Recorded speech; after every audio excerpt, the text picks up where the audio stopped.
Good evening everyone. कसे आहात?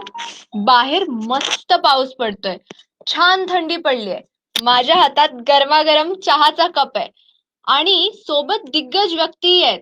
मला सांगा, एक सुंदर संध्याकाळसाठी ह्याच्यापेक्षा जास्ती ते काय लागतं? देशाची अर्थव्यवस्था म्हटली की याबद्दल आपल्याला खूप सगळे प्रश्न असतात, पण आपण घाबरतो कारण त्यामधलं आपलं ज्ञान हे मात्र कमी असतं. हा, मी माझ्याबद्दल बोलते आणि माझ्याबद्दल माझ्यासारख्या अनेकांबद्दल बोलते. पण काळजी करू नका. तुम्हालाही जर तुमच्या मनात माझ्यासारखे चिक्कार प्रश्न पडलेले असतील की अर्थव्यवस्था म्हणजे काय, देशाच्या अर्थव्यवस्थेचं माझ्या आयुष्यावर काय इफेक्ट होणार आहे, तर कुठेही जाऊ नका. बघत राहा हा आमचा गप्पांचा कोरोना आणि इकॉनॉमीवर बेस्ड असलेला एक लाईव्ह चॅट शो. आज आपल्या बरोबर आहेत मिस्टर प्रसन्ना उटगी सर आणि त्यांच्या wife Mrs Jayshree Utgi. Hello, कसे आहात?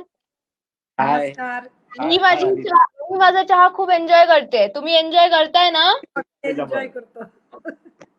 मी खूप एक्साइटेड आहे तुमच्याशी गप्पा मारायला. आमचे ऑडियन्स पण खूप एक्साइटेड आहात. सो तुम्ही किती एक्साइटेड आहात? नक्कीच. तुझ्यासारखी सो तुम्हा सगळ्यांना सांगायचं म्हणून आज आपल्याकडे जे दोन ब्युटिफुल गेस्ट आहेत, जे खूप एडॉरेबल असे कपल आहेत, त्यांची थोडीशी ओळख मी तुम्हाला करून देते. म्हणजे आपल्या गप्पा आहेत त्यांना मध्ये थांबवण्याची गरज लागणार नाही. आज आपण मनमोकळेपणाने गप्पा मारणार आहोत, त्यामुळे काळजी करू नका. तुमच्या मनात जे कोणते प्रश्न असतील इकॉनॉमीशी रिलेटेड, ते तुम्ही त्यांना दिलखुलासपणे विचारू शकता. काळजी करू नका, मला तुमच्यापेक्षा कमीच कळतंय इथलं. सो आज आपल्या बरोबर जे पहिले स्पीकर आहेत ते मिस्टर प्रसन्ना उटगी. ह्यांचं नाव तुम्ही बऱ्याच वेळा ऐकलं असेल. ह्यांची ओळख करून देण्याची खरं तर तेवढी मला गरज वाटत नाही, पण काय आहे, माझा जॉब आहे आणि तुम्हाला कळून घेण्याची गरज आहे, म्हणून मी तुम्हाला सांगते. He is a great trade union leader of over 50 years of worked for various bank employees and other blue collar jobs. President of All India Trade Union Congress known as AITUC. And if that's not enough, he is a husband to a very, very wonderful and gorgeous wife who has also come here along with him. They say behind every successful man, there is a gorgeous woman who's standing strong through thick and thin and being his rock solid support. And for him, it is none other than his very gorgeous and beautiful wife, Mrs. Jayashri Utagi. So, तुम्हाला कसं वाटतंय ma'am आमच्या शोवर येऊन? खूप खूप छान वाटतंय. माझा पहिला आहे आणि मी एन्जॉय करते. आम्ही नक्कीच तुमचा हा पहिला अनुभव आम्ही नक्कीच खास करण्याची प्रयत्न करू. मॅम बद्दल सांगायचं झालं तर she has worked for more than 40 years in teaching sector and she is the founder and the secretary of teachers cooperative society Goa. So सुरुवात करायची झाली तर मला तुम्हाला खूप प्रश्न विचारायचे आहेत, पण सुरुवात अगदी बेसिक क्वेश्चन्स पासून. मला लॉकडाऊन मध्ये बसून खूप कंटाळा आलेला आणि मला कळत नव्हतं काय करायचंय. आणि तुम्ही तुमचा लॉकडाऊन कसा साजरा केला हे मला विचारायचंय. आणि हो, मी साजरा केला विचारलं कारण we should celebrate every moment of a life. So इतका मोठा स्पॅन आपल्या लाईफ मधला तुम्ही दोघांनी कसा घालवलात हे मला जाणून घ्यायचंय. माझ्यापेक्षा मला वाटतं ह्या प्रश्नाचं उत्तर तिने द्यावं. कारण माझ्या कामाच्या व्यापामध्ये मी प्रत्येक क्षण हा एन्जॉय करत असतो, प्रत्येक काम एन्जॉय करत असतो. तिने कसं लॉकडाऊन पिरियड मध्ये एन्जॉय केलं हे तिने सांगावं. खरं म्हणजे लॉकडाऊन पिरियड हा मला वाटतं प्रत्येकाला वेगवेगळ्या प्रकारे प्रत्येकाने कोणी सेलिब्रेट केला असेल, कोण सफर झाली असती. वैयक्तिक माझं मत विचारशील तर खूप छान गेला. कारण एवढी वर्ष आमच्या लग्नाला 47 वर्ष झाली आता. याच्यामध्ये माझ्या नवऱ्याचा सहवास मला एवढा कधी लाभला नव्हता आणि आम्ही कधी एकत्र दुपारचं जेवण घेऊ शकत नव्हतो. त्यासाठी मी खूप खूप हॅप्पी आहे. बाकीच्या समस्या इतर लोकांच्या आहेत त्याही मी जाणून घेते, मी वाचनही करते त्याविषयी भरपूर. पण वैयक्तिक माझ्या ह्याच्यात मला खूप छान वेळ गेला आणि मी खूप हॅप्पी आहे. आणि माझ्या बाबतीत विचार तर ह्या लॉकडाऊनच्या पिरियड मध्ये घरी बसून मोबाईल वरती आमच्या कमिटी मेंबर्स, ऑफिस बेअरर्स यांच्याशी संपर्क साधणं आणि त्यांचे प्रश्न समजून घेणं आणि ऑथॉरिटीजकडे ते प्रेझेंट करून त्याच्याविषयी काहीतरी उपाय शोधून काढणं, ह्या गोष्टी खूप प्रामुख्याने असायच्या. कारण त्यांचे प्रश्न सोडवणं हे माझं एक काम किंवा त्यांना सल्ला देणं, त्यातनं मार्ग दाखवणं हा एक काम होतं. त्याचबरोबर ती तर मी तुम्ही जे काम म्हणताय त्याला तुमचं ध्येय समजते आणि तुम्ही माझ्या पुढच्या प्रश्नाचं न विचारताच उत्तर दिल्याबद्दल थँक्यू. सो सर मी म्हणत होते की नेता हा लोकांच्या सपोर्टमुळे बनतो आणि सोशल वर्कर हा लोकांना सपोर्ट देण्यासाठी असतो. हा त्यांची सपोर्ट सिस्टीम असतो आणि दोघांसाठीही लोकांचं कोऑपरेशन आणि लोकांना देणारं कोऑपरेशन खूप इम्पॉर्टंट असतं. तुम्ही म्हणालात की तुमचे असोसिएट्स, तुमचे कलिग्स, तुमचे सिनियर्स आणि तुमच्या ज्युनियर्स बरोबर तुम्ही ओव्हर व्हॉट्सअप ग्रुप टचमध्ये होता. पण ज्यांना तुमची खरी गरज आहे, जी लोकं संकटात होती, ज्यांना तुमच्या मदतीचा हाताची गरज होती, त्या लोकांपर्यंत तुम्ही कसे पोहोचलात लॉकडाऊनमध्ये? त्यांच्याशी तुमचा बॉन्ड कसा होता? तो इम्प्रूव्ह झाला की तुम्ही त्यांच्याशी पर्यंत पोहोचू शकला नाहीत लॉकडाऊनमध्ये? आमचे ऍक्च्युली जे युनियनचे मेंबर्स आहेत त्यांचे आमच्याकडे कॉन्टॅक्ट नंबर्स आहेत, त्यामुळे त्यांना मला कॉन्टॅक्ट करणं आणि मी त्यांना कॉन्टॅक्ट करणं हे सोपं होतं. त्यांच्या मॅनेजमेंटकडे आणि गव्हर्नमेंटचे ऑफिसर्स यांच्याकडे कॉन्टॅक्ट करणं हे मला सोपं होतं. पण जे प्रवासी मजदूर आहेत, मायग्रंट वर्कर्स आहेत, स्थलांतरित कामगार आहेत, त्यांचा जो प्रश्न होता तो अतिशय बिकट होता. त्यांना मदत करणं डायरेक्टली हे अतिशय गरजेचं होतं. त्यावेळी आम्ही अनेक ग्रुप्स फॉर्म केले होते. त्यांना इमिजिएटली त्यांच्या जीवनावश्यक वस्तू, तांदूळ, गहू, मीठ, तेल, अशा बटाटे, कांदे असं पोचवणं आणि त्यांना इव्हन आपल्या घरात राहून 2 घास जेवायला मिळावं ह्याची व्यवस्था करणं हे सुरुवातीच्या काळात होतं. पण नंतर हा प्रश्न खूपच गहन होऊन बसला, स्थलांतरित प्रश्नाचा. याविषयी खूप काही सांगता येईल. त्यांना आपले प्रश्न घरात राहून जेव्हा सोडवता येत नव्हते उपजीविकेचे, त्यांना पोटावरचं जेवण हात असल्यामुळे त्यांना आपल्या घरी जाण्याची घाई झाली. कारण इथे राहून त्यांना कामधंदा नसल्यामुळे, मिळकत नसल्यामुळे जगणं मुश्किल होऊन बसलं.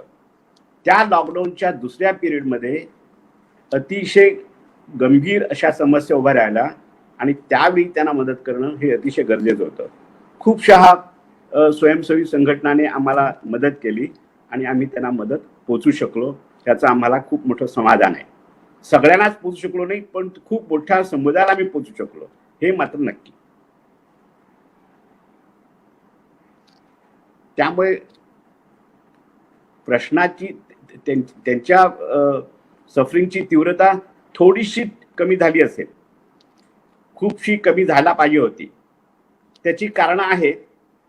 एक कारण म्हणजे जेव्हा हे लॉकडाऊन डिक्लेअर झालं, लॉकडाऊन हेच काही हॅलो हॅलो हॅलो लॉकडाऊन हाच काही कोरोनावरचा उपाय असू शकत नाही. लॉकडाऊनमुळे कोरोनाचे विषाणू पसरू नयेत हा खरा त्यातला मुद्दा होता. लॉकडाऊनच्या अगोदर आणि लॉकडाऊन नंतर काय केलं गेलं पाहिजे होतं, व्यवस्था सरकारने ज्यांनी लॉकडाऊन डिक्लेअर केलं ती अतिशय महत्त्वाची बाब होती. त्या व्यवस्थेचा, त्या प्लॅनिंगचा अभाव असल्यामुळे हे आमचे प्रवासी मजदूर आणि इतर कष्टकरी जनतासुद्धा, सर्वसामान्य जनतासुद्धा खूप मोठ्या प्रमाणावरती सफर झालेली आहे ह्या लॉकडाऊनच्या पिरियडमध्ये. हे अतिशय सर तुमचं अगदी बरोबर आहे म्हणणं आणि मला नक्की खात्री आहे की तुम्ही जितक्यांना मदत पोहोचवू शकलात त्यांचे सगळ्यांचे आशीर्वाद तुमच्या पाठीशी नेहमी राहतील. That brings me to my next question. हे सगळे आपले जे काय हाल झाले किंवा मजुरांचे हाल झाले किंवा आपण सगळे घरी बसलो, ह्याचं कारण होतं लॉकडाऊन आणि दॅट इज अनडिबेटेबल की त्याचं कारण लॉकडाऊनच होतं. सो तुमच्या मते लॉकडाऊन हा कोरोनावरचा इलाज होता? ह्याने कोरोना पुढे प्रसारित होणं रोखलं? ह्याने आपली जी स्थिती झाली ही लॉकडाऊन शिवाय बेटर असली असती की lockdown was a right move and at the right time? Lockdown declare करणं हे आवश्यक होतं, परंतु त्याच्या टायमिंग विषयी आणि त्याच्या प्रिपरेशन विषयी खूप मोठा वाद आहे आणि त्याविषयी भारतभर खूप मोठी चर्चा झालेली आहे. कारण जगामध्ये चीन वुहान येथे डिसेंबरच्या अखेरीला त्या कोरोना व्हायरसचे विषाणू सापडले गेले.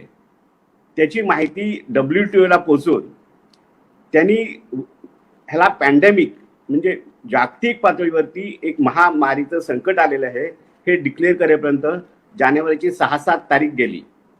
त्यानंतरच्या काळामध्ये सगळ्या जगातल्या सरकाराने त्याचं योग्य प्रमाणे कॉग्निझन्स घेऊन आपापल्या देशामध्ये त्याचं विषाणू पसरू नये किंवा एखादा कसं त्याला सामोरं जावं त्याची तयारी करावी.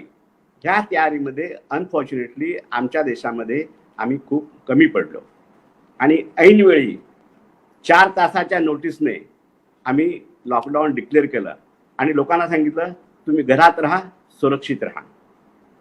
पण आमच्या देशामध्ये जवळजवळ 80 कोटी गरीब जनता आहे, इन्फॉर्मल सेक्टरमध्ये काम करते. त्यांना घरी राहून सुरक्षित राहता येत नाही, कारण त्यांना बाहेर जाऊन 4 पैसे कमवल्याशिवाय रोजचं जेवण जेवता येत नाही, घरी चूल पेटत नाही.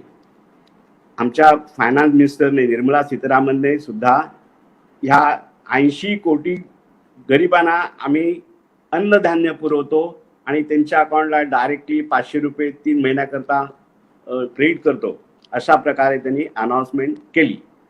ही अनाउन्समेंट अतिशय तुटीक आहे, तुटपुंजी आहे.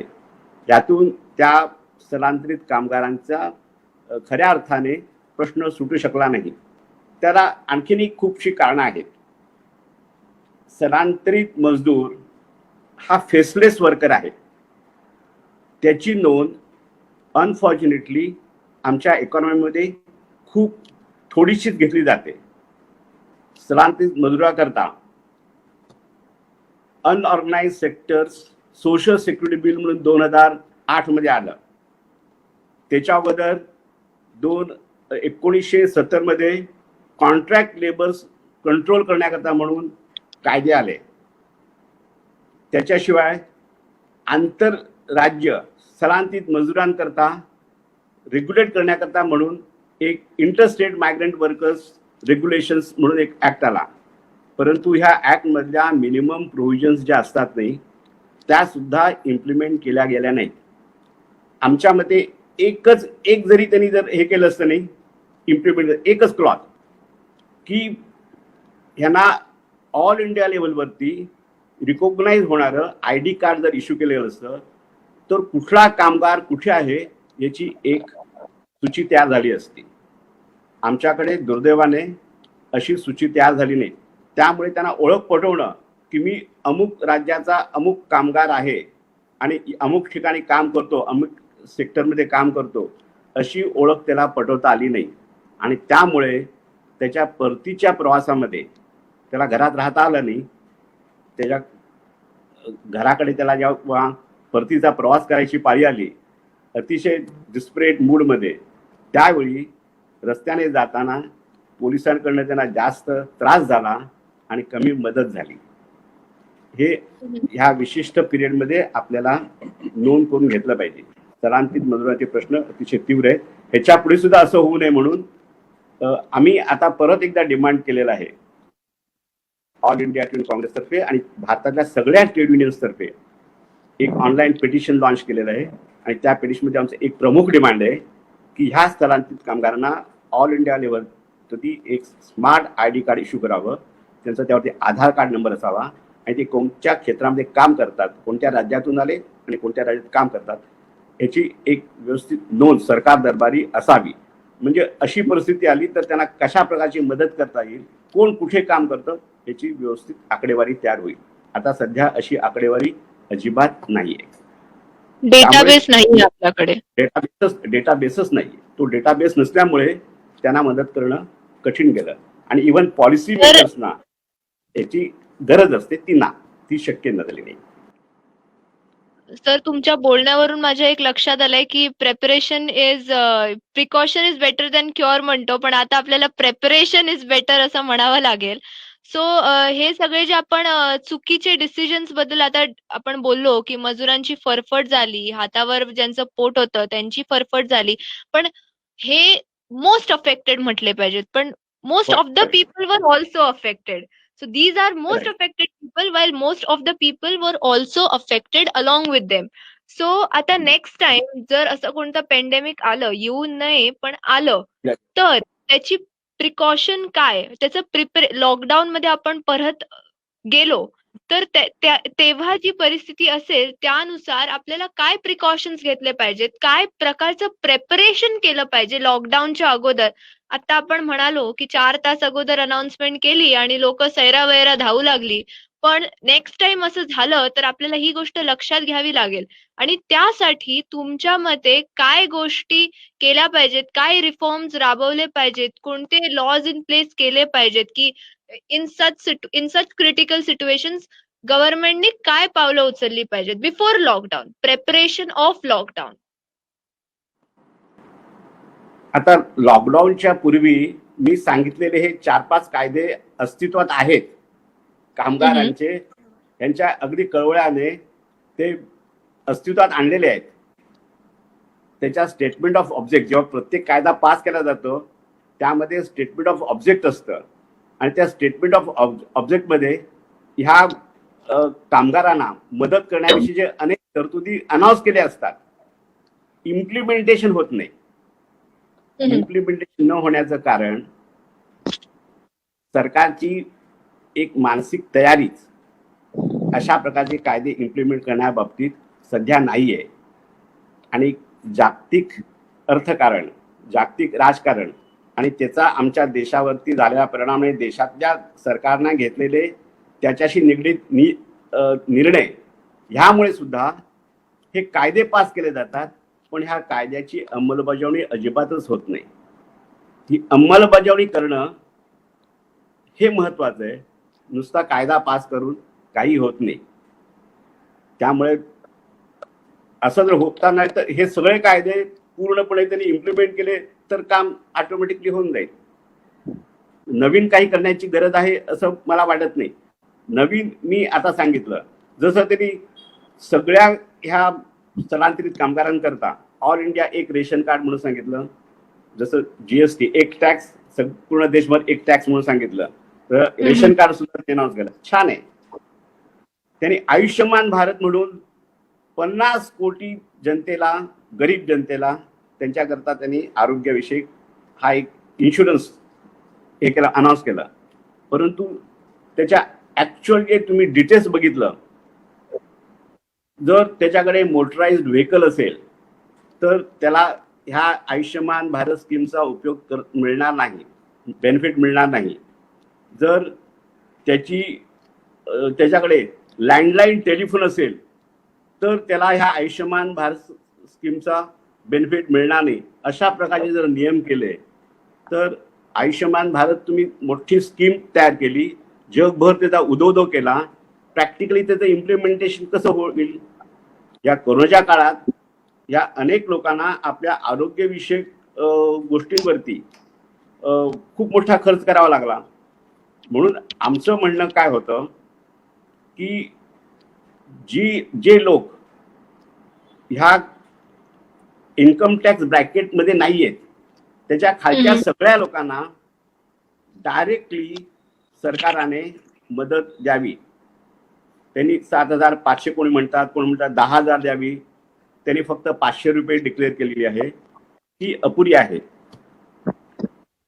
त्यामुळे खूपशा गोष्टी आहेत, कायदे करून इम्प्लिमेंट नाही. कायदे असे करायचे की त्याचा लाभच इतरांना मिळू नये, तर त्याच्या इच्छाशक्तीचा, राजकीय इच्छाशक्तीचा आणि आर्थिक जी घडण आहे आपल्या समाजाच्या पद्धतीची, त्यामध्ये काहीतरी फार मोठा बदल करण्याची गरज आहे असं मला सगळं वाटतं. सर, आता आपण सेंट्रल गव्हर्नमेंट बद्दल बोललो, आपण त्यांच्या स्कीम्स बद्दल डिस्कस केलं, पण स्टेट गव्हर्नमेंटचा पण खूप इम्पॉर्टंट रोल होता या सगळ्या सिच्युएशन मध्ये प्ले करायला. आय नो की मी महाराष्ट्रात बसले आणि तुम्ही गोव्यात, पण आपण दोघांनी क्रिटिकली एकमेकांच्या राज्यांना ऑब्झर्व केलंय. सगळ्याच राज्यांनी इतर राज्यांना बघितलंय. आपण पहिला केरळचा आदर्श घेत होतो की कसं त्यांनी कंट्रोल केलं. मग आपण बँगलोरचा आदर्श घेतला. सो सगळी राज्य एकमेकांची चुका आणि त्यांची सक्सेस ना खूप क्रिटिकली अॅनलाइज करत होतं. सो तुमच्या मते कुठच्या राज्याने खूप चांगल्या पद्धतीने हँडल केलं आणि कुठच्या राज्याने केलं नाही, आणि तसं का? तुम्हाला त्यांच्याबद्दल कुठची गोष्ट चांगली वाटली आणि तुम्हाला अजून कुठच्या गोष्टी इम्प्लिमेंट झाल्या पाहिजे होत्या बाय स्टेट गव्हर्नमेंट असं वाटतं? एक तर आपल्या संपूर्ण देशातली जी आरोग्य पब्लिक हेल्थ सिस्टीम जी आहे ती अतिशय तुटपुंजी आहे. ती पूर्णपणे गरीब लोकांना सुद्धा मदत करत नाही. लोअर मिडल क्लास आणि यांचं हे सोडून द्या. त्यांना ते सांगतात तुम्ही इन्शुरन्सवरती हे करा, विसंबून राहा. हा मोठा प्रश्न आहे. पण तरी सुद्धा केरळ आणि दिल्ली ह्या 2 राज्यांनी अतिशय व्यवस्थितपणे सिस्टमॅटिकली ह्या गोष्टी अंमलात आणण्याचा प्रयत्न केला आणि कोरोनाला कंट्रोल करण्यामध्ये ते सबस्टॅन्शियली यशस्वी झालेले आहेत असं मला नोंद करायची वाटते. आता महाराष्ट्राचे प्रॉब्लेम्स निराळे आहेत, कारण महाराष्ट्र त्यातला त्यात मुंबई यामध्ये भारतातल्या सगळ्या राज्याचे कामगार काम करतात आणि ते आत्ताच नाही, आपल्या स्वातंत्र्यापूर्वीपासून काम करतात. आणि एका बाजूला मोठे गगनचुंबी इमारती आहेत आणि दुसऱ्या बाजूला त्या गगनचुंबी इमारती उभ्या केल्या ते बिल्डिंग वर्कर्स आहेत आणि सगळ्या समाजाला निरनिराळ्या प्रकारचे सर्व्हिस प्रोव्हाइड करणारे, मोलकरी म्हणा, धोबी म्हणा, भाजीवाले म्हणा, अशा अनेक 16-17 important services, essential services provide करणारे हे मात्र त्या झोपडपट्टीमध्ये राहतात. तिथे त्यांची जी राहण्याची व्यवस्था आहे आणि पाण्याची व्यवस्था, गटार ड्रेनेज सिस्टीमची व्यवस्था बघितलं तर खूपच मोठी पिटिएबल कंडिशन मध्ये राहतात ते. सगळ्यात अगोदर मला एक प्रश्न विचारायचा आहे की जेव्हा अंतर वाढतं 2 मनातलं, तेव्हा आपल्याला नक्की एकमेकांशी काय बोलायचं हे समजत नाही. पण बऱ्याच वेळा 2 लोक अगदी बाजूला बसून त्यांना एकमेकांशी न बोलताच सगळं मनातलं समजतं. आणि असं म्हणतात लोक की हे जनरली जी लोक खूप एकत्र राहिली आहेत आणि ग्रेट कपल्स मध्ये असं बघायला मिळतं. तर मला तुम्हाला विचारायचंय की असं तुमच्या बरोबर होतं का की मॅमला काहीतरी सांगायचंय आणि तुम्हाला ते न बोलताच त्यांनी तुम्हाला लक्षात येतं, किंवा तुम्हाला काहीतरी सांगायचंय आणि त्या न बोलताच तुम्हाला समजून घेतात. मॅम एकदम मस्त हसून दाखवतायत, मला त्याच्यावरूनच त्यांचं उत्तर खरं तर कळतंय, पण मला तुमच्या तोंडून ऐकून घ्यायचंय. माझी गंमत काय माहिती का, मी माझ्या निर्णय विषयामध्ये विचारामध्ये एवढा गर्क असतो, त्यावेळी ती समोर असली आणि बाजूला बोलत असली तरी काही वेळा माझं लक्ष असत नाही. त्यामुळे तिच्या मनात काय चाललेलं आहे, डोक्यात काय चाललंय मला समजणं कठीण जातं. पण मी तिला काहीतरी सांगण्याचा प्रयत्न करतो तेव्हा मात्र ती चटकन तिच्या लक्षात येतं. सो हा थोडासा गमतीचा प्रयत्न हे आहे, वस्तुस्थिती आहे.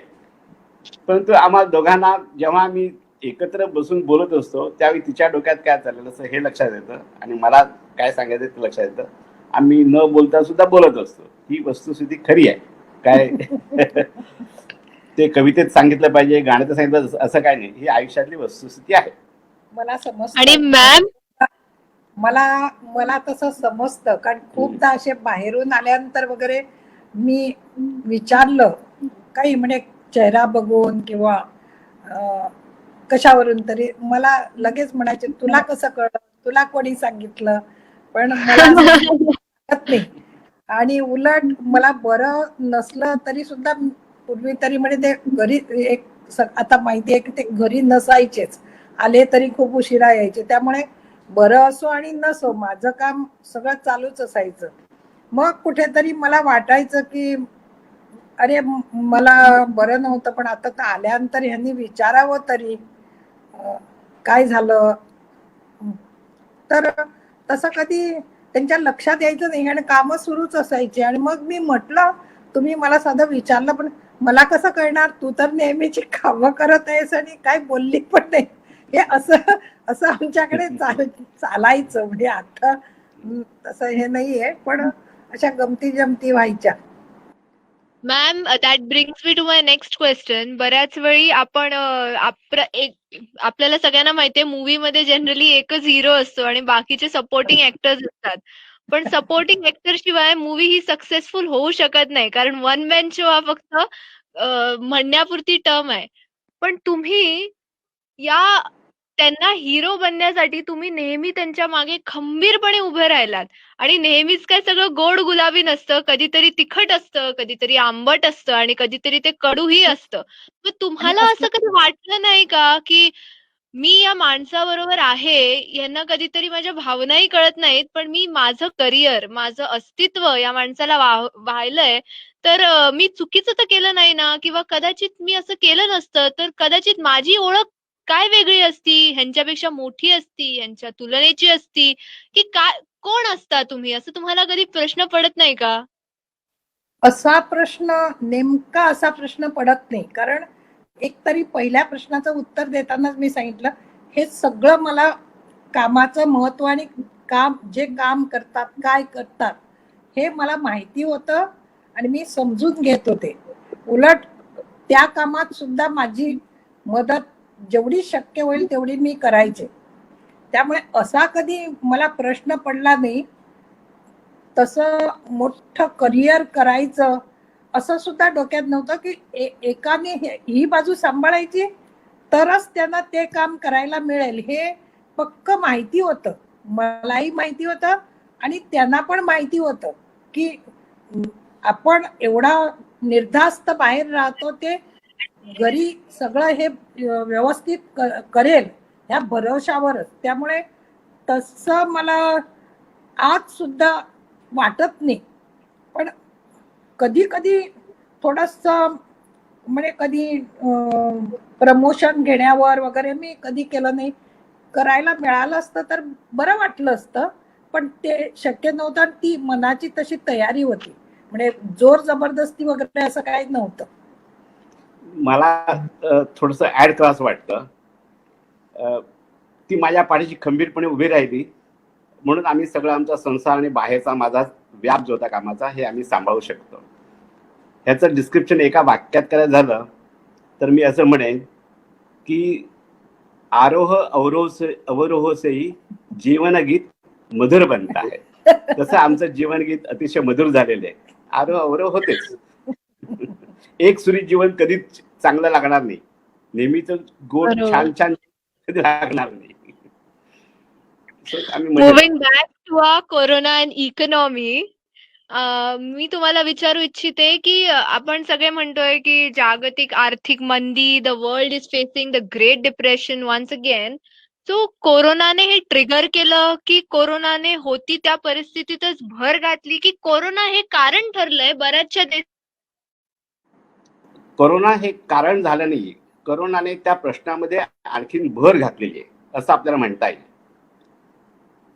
तुमच्या लक्षात असेल की कोरोनाची सुरुवात होण्यापूर्वी गेल्या वर्षी आपल्या अर्थव्यवस्थेची घसरण चालू होती. 40 वर्षामध्ये नव्हे तेवढा अनएम्प्लॉयमेंटचा प्रश्न आपल्या डोळ्यासमोर आला होता. जीडीपीचे फिगर्स हे खाली जात होते. बेकारी, भाववाढ हे वाढत होतं. आर्थिक मंदीची तीव्रता वाढत होती. आणि आर्थिक मंदी म्हणजे लक्षावधी कामगार बेकार होणं आणि ते आपल्या काय म्हणतात इन्कमला मुकणं, त्याचा परिणाम ह्याच्यावरती होत होता.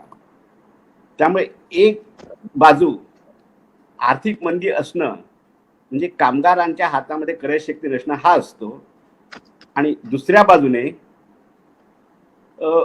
कोरोना व्हायरसमुळे जे लॉकडाऊन झालं त्यामध्ये भर कशी पडली की जे अगोदरच उत्पादक जे होते, व्यावसायिक जे होते, ते हात आखडता घेत होते इन्व्हेस्टमेंट करण्याकरता, कारण मालाला मागणी नव्हती. आता त्यांना जबरदस्तीने लॉकडाऊन करायची, फॅक्टऱ्या बंद करायची पाळी आली. त्यामुळे त्यांची अर्थव्यवस्था सुद्धा खूपच मोठ्या प्रमाणात कोलमडली. दोन्ही बाजू आता लंगड्या पडल्या. आता ह्या त्रांगड्यातनं आपण बाहेर पडण्याचा प्रयत्न करत आहोत. जागतिक लेवलवरती काय आहे, 2008 नंतर जगाची अर्थव्यवस्था आर्थिक मंदीतनं हळूहळू बाहेर पडत होती आणि बाहेर पडते असं वाटत असतानाच हा कोरोना व्हायरस आला आणि जगात सुद्धा या लॉकडाऊनची परिस्थिती सुरुवात झाली. त्यामुळे जगातली लॉकडाऊनची परिस्थिती सुरुवात झाल्यामुळे परिस्थिती गंभीर होण्याचं कारण काय झालं तर आपल्या काय म्हणतात प्रगती करता, देशाच्या प्रगती करता 4 प्रमुख इंजिन मानले जातात. एक आहे गव्हर्नमेंटचं एक्सपेंडिचर, इकॉनॉमीमध्ये काय होतं इन्व्हेस्टमेंट, कॅपिटल आणि रेव्हेन्यू एक्सपेंडिचर. दुसरं असतं प्रायव्हेट कन्झम्पशन, त्याकरता एक्सपेंडिचर किती आहे कन्झम्पशन त्याकरता. त्यामध्ये मंदी होती म्हणून पैसा क्रय शक्ती नव्हती. उत्पादक जे होते, भांडवलदार जे होते, त्यांना इन्सेंटिव्ह नव्हता. आपण का प्रोडक्शन करावं, हे प्रोडक्शन केलं तर माल खपतच नाही, त्यामुळे आपला तोटा वाढत जाणार ह्या परिस्थितीमध्ये. आणि चौथा इंजिन काय असतं एक्सपोर्ट. आंतरराष्ट्रीय परिस्थितीमध्ये एवढी मंदी होती की आमचा माल आम्ही निर्यात करू शकत नव्हतो. कितीही प्रोत्साहन करण्याचा प्रयत्न केला तर होत नव्हतं ते. अशा आपण काय म्हणतात चक्रव्यूहामध्ये अडकलेल्यासारखं आता ही परिस्थिती झालेली. कोरोनाने भर घातली आणि आपण चक्रव्यूहामध्ये अडकल्यासारखं झालेलो. यातून बाहेर पडण्याकरता खूप मोठे प्रयत्न करण्याची गरज आहे आणि कदाचित खूप काळही लागणार आहे. आणि बघूया, सगळ्या प्रयत्नावरती आपण मात करतच पुढे चाललेलो आहोत. याही याच्यावरती मात करू. पण एकच गोष्ट लक्षात ठेवली पाहिजे, समाजातले जे निराळे घटक आहेत ह्या परिस्थितीमध्ये काही घटकांचा फायदाच करून घेतला जातो आणि काही घटकांवरती ह्या सगळ्या परिस्थितीतून बाहेर पडण्याचा जो बोजा असतो त्यांच्या खांद्यावरती तो बोजा टाकला जातो. तो म्हणजे कष्टकरी वर्ग, कामगार वर्ग. As a trade union leader अतिशय अगदी मनपूर्वक आणि मनापासून सांगतोय, कारण मला ही परिस्थिती माहिती आहे. आम्ही प्रोड्युसर्स ऑफ वेल्थ, उत्पादक आहोत, पण त्याचं माल उत्पादन केल्यानंतर त्याच्यावरती आमचा कंट्रोल काही असत नाही. तो कुठे विकला जातो, काय कसा विकला जातो, कोणत्या प्राइसने विकला जातो आणि काय उत्पादन करावं हे सुद्धा आमच्या हातात असत नाही. लोकांच्या जीवनोपयोगी वस्तू करावी की विष करावं की आणि कसल्या भलत्या आर्टिकल्स ऑफ लक्झरी करावे, आमच्या इथे हातात असत नाही. आम्ही फक्त कामावरती आम्हाला ठेवलं, ते काम नेमून दिलं, ते एवढंच काम केलं पाहिजे, अशी आमची परिस्थिती येते. त्याला म्हणतात बेस्ट स्लेव्हरी. या बेस्ट स्लेव्हरीमध्ये ते मास्टर, आम्ही सर्वंट. त्यामुळे जास्त जबाबदारी त्यांच्यावरती. आम्ही मनपूर्वक जेवढं शक्य होईल तेवढं आमचं श्रम देऊ या परिस्थितीतून बाहेर पडण्याचा प्रयत्न करतो. एवढंच. सो सर, ही सगळी परिस्थिती लक्षात घेऊन आणि या सगळ्या मुद्द्याचा विचार करून तुम्हाला काय मेसेज द्यावासा वाटतो आपल्या ऑडियन्सला? तुम्हाला लोकांपर्यंत कुठची गोष्ट एकदम मनापासून अशी पोचवावीशी वाटते लोकांपर्यंत? एक म्हणजे आम्ही भारतीय संस्कृतीमध्ये म्हणतो विश्वची हे कुटुंबकम. वसुधैव कुटुंबकम, वसुधैव कुटुंबकम. हे विश्वच हे आमचं एक कुटुंब आहे हे म्हणणं, आणि ह्या म्हणण्यामागचं आर्थिक जे सध्याची जागतिक अर्थकारणामधली जी परिस्थिती आहे आणि पूर्वीपासून हळूहळू चाललेलं आहे हे आपण समजून घेतलं पाहिजे. त्याकरता मी काय सांगू शकतो, म्हणजे मी थोडीशी त्याची उलगड करून सांगण्याचा प्रयत्न करत आहे, म्हणजे लोकांना समजावं म्हणून. आपण सकाळी उठल्यापासून ते रात्री झोपायला जाईपर्यंत आणि रात्री झोपताना सुद्धा ज्या निरनिराळ्या कमॉडिटीज, क्रय वस्तू वापरतो त्या आपण स्वतः उत्पादन केलं असतं का? त्याचं चहा, साखर, दूध, शेगडी, गॅस, अशा तुम्ही अनेकविध वस्तूंची तुम्ही यादी करा. सकाळपासून ते रात्रीपर्यंत तुम्ही काय कन्झ्युम करता, काय वापरता, कशाचा उपयोग करून घेता आपलं जीवन सुसह्य करण्याकरता. त्यातल्या किती वस्तू आपण उत्पादन करतो हे लक्षात घेतलं तर एक लक्षात येईल की आपल्याला ह्या निरनिराळ्या क्रय वस्तूंची, कमॉडिटीची गरज असते. Hello, hello. दिसताय ह्या आणि क्रयवस्तू हा हा ह्या क्रयवस्तू उत्पादन करण्यामध्ये एक मोठी श्रमशृंखला आहे. ती श्रमशृंखला जर लक्षात घेतली तर आपल्या असं लक्षात येईल की मी जी एक वस्तू वापरत आहे ती ती ती वस्तू उत्पादन करण्यामध्ये लक्षावधी कामगारांचा सहभाग आहे. अगदी एक उदाहरण देऊन जर समजावून सांगण्याचा प्रयत्न केला तर आपण आता अंगावर एक कॉटनचं कापड घातलेलं आहे. मी रेडीमेड विकत घेतलं किंवा एक कापड विकत घेऊन शिंप्याकडे शिवून घेतलं, तर शिंप्याचे हे इमिजिएट लेबर्स असतात. पण ते कापड तयार करण्याकरता कापूस पिकवला गेला पाहिजे. त्याकरता अनेक शेतकरी आणि शेतमजूर यांचा सहभाग आहे. तो पिकवलेला कापूस मिलपर्यंत आला पाहिजे. त्याचं सूत काढणं, ते विणणं, त्याचं कपड्यामध्ये रूपांतर होणं ही एक मोठी प्रक्रिया आहे.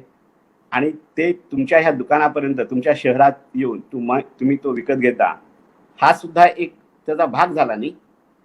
सो ह्याच्यामध्ये प्रत्येक लेबर प्रोसेसेसमध्ये अनेकांचे श्रम कारणीभूत असतात, इमिजिएट आणि पास्ट. ही श्रमशृंखला जर तुम्ही लक्षात घेतलं तर तुमच्या लक्षात येईल की हे कामगार कापूस पिकवणारा महाराष्ट्रात असेल, गुजरातमधला असेल, नागपूरचा असेल किंवा आणि जगभरचा इजिप्शियन असेल, ह्याच्यामधला असेल, ह्या सगळ्या कामगारांचं आणि त्या मशिनरीचं उत्पादन करणाऱ्यांचं जे योगदान आहे ते योगदान माझ्या खारीच्या वाट्याप्रमाणे माझ्या शर्टामध्ये अंतर्भूत आहे.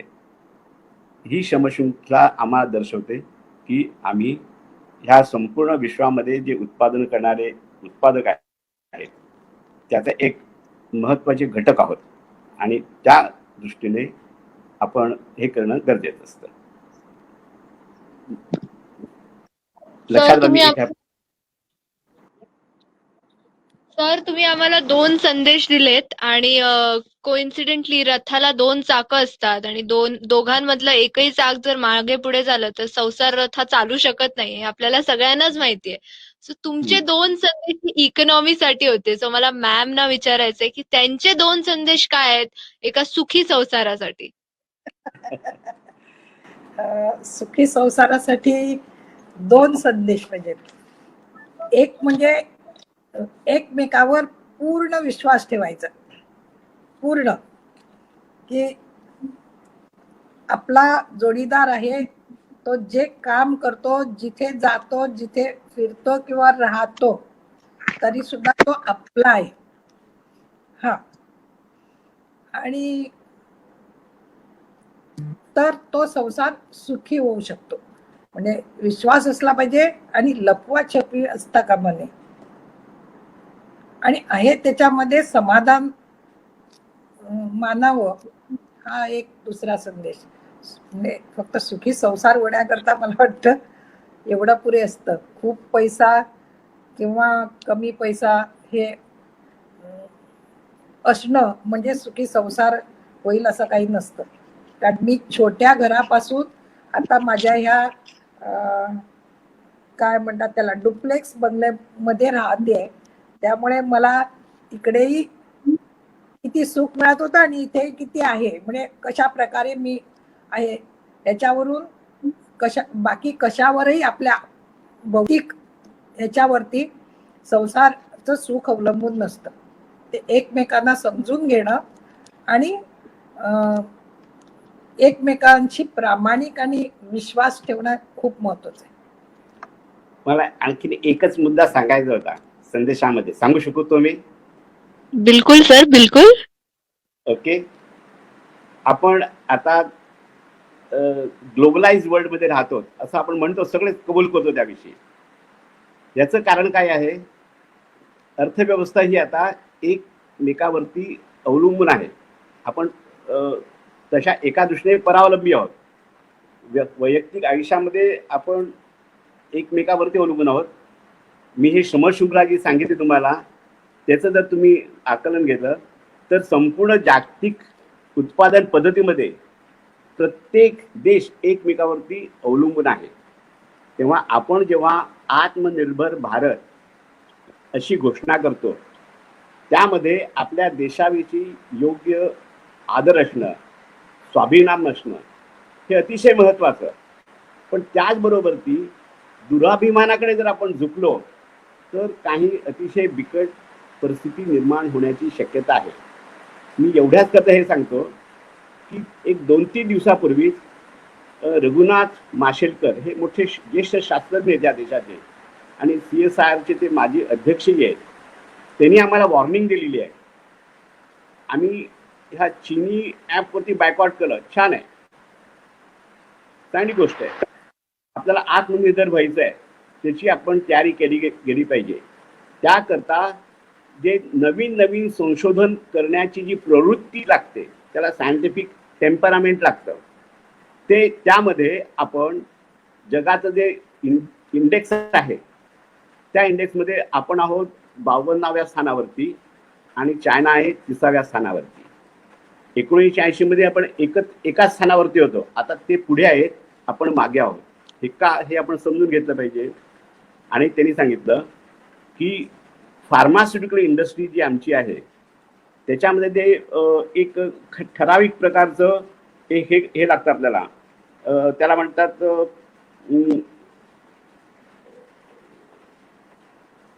त्याला एक इंडस्ट्रियल रॉ मटेरियल. ते 70% industrial raw material active ingredients जे लागतात ते आपण 70% चायनामधनं इम्पोर्ट करतो.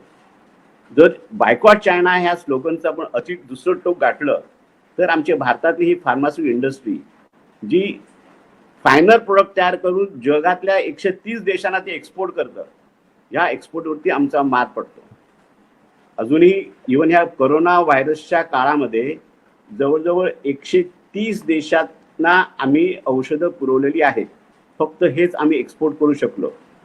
आणि जर ह्या बाबतीत आम्ही दुसरं टोक गाठलं दुराभिमानाचं तर ही आमची इंडस्ट्री कोलमडण्याची शक्यता आहे.